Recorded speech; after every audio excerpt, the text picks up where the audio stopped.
अस्सलामु अलैकुम वरहमतुल्लाहि वबरकातुहू। अल्हम्दुलिल्लाहि रब्बिल आलमीन वस्सलातु वस्सलामु अला अशरफिल अंबिया वल मुरसलीन नबीना मुहम्मद व अला आलिहि व सहबिहि अजमईन, अम्मा बाद। मेरे अजीज दोस्तों और भाइयों और मेरी इस्लामी ख़वातीनों हजरात, ईद उल फित्र के ताल्लुक़ से मुख्तसर तौर पर मैं ये बताना चाहूँगा, इस वबा के दौरान कि जिस तरीके से आज पूरी दुनिया के अंदर मुसलमान चाहे गांव में रहते हों चाहे शहर में रहते हों, वो फ़र्ज नमाजें जिस तरह से घरों के अंदर पढ़ रहे हैं, चाहे तन्हा चाहे जमात बना करके,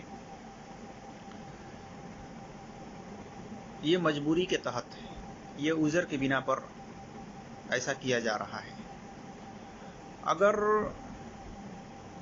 ईद का दिन भी इसी वबा में आ जाता है तो मुसलमानों को क्या करना चाहिए?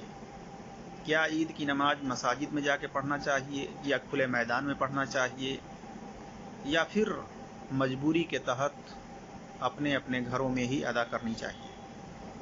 तो इस ताल्लुक़ से अहले इल्म ने ये बात कही है, जैसा कि इमाम बुखारी रहमतुल्लाह अलैह हैं, उन्होंने सही बुखारी के अंदर हदीस नंबर 987 से पहले उन्होंने बाब बांधा हुआ है, इज़ा फ़ातहुल ईदु युसल्ली रकातैन। अगर किसी को जमात से ईद की नमाज न मिले तो फिर 2 रकात पढ़ ले।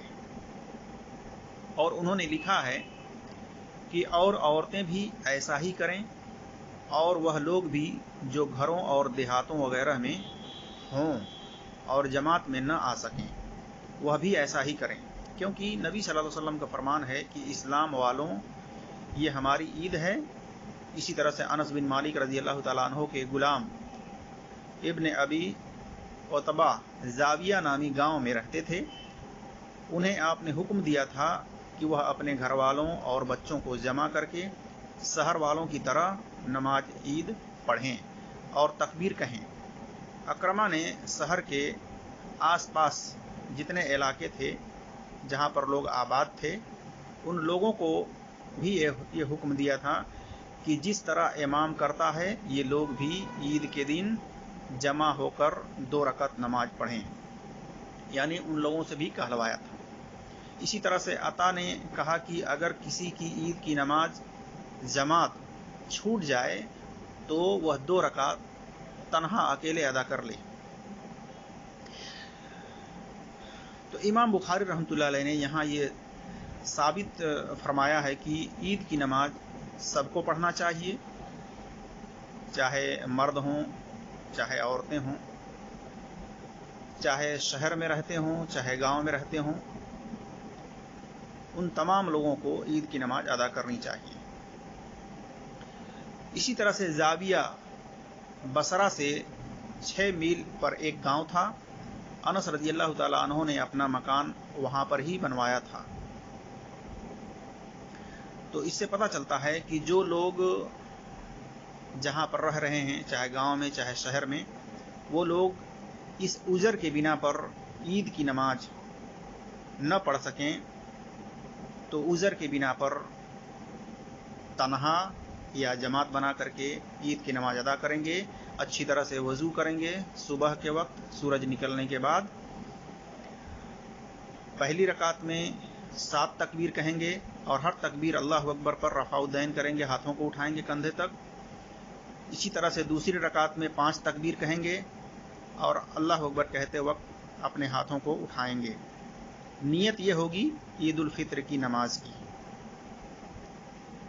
ठीक है, तो उज़र के बिना पर ये 2 रकात नमाज हर मुसलमान को पढ़ना है जो जहाँ पर रह रहा हो।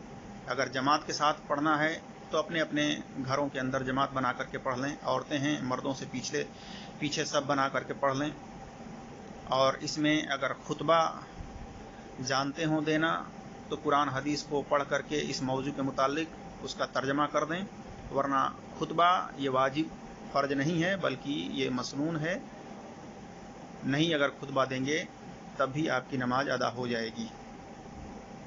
لیکن نماز آپ کو ادا کرنا ہے۔ اسی طرح سے جمعے کے دن اگر جمعہ چھوٹ جائے تو اس کا بدل یہ ہے کہ ظہر کی 4 رکعت پڑھیں گے، لیکن عید کی نماز اگر چھوٹ جائے تو 4 رکعت ظہر نہیں پڑھیں گے بلکہ عید کی نماز ہی پڑھیں گے 2 رکعت، اس کا کوئی بدل نہیں ہے، اور یہ ہر مسلمان کے اوپر واجب ہے عید کی نماز کا ادا کرنا۔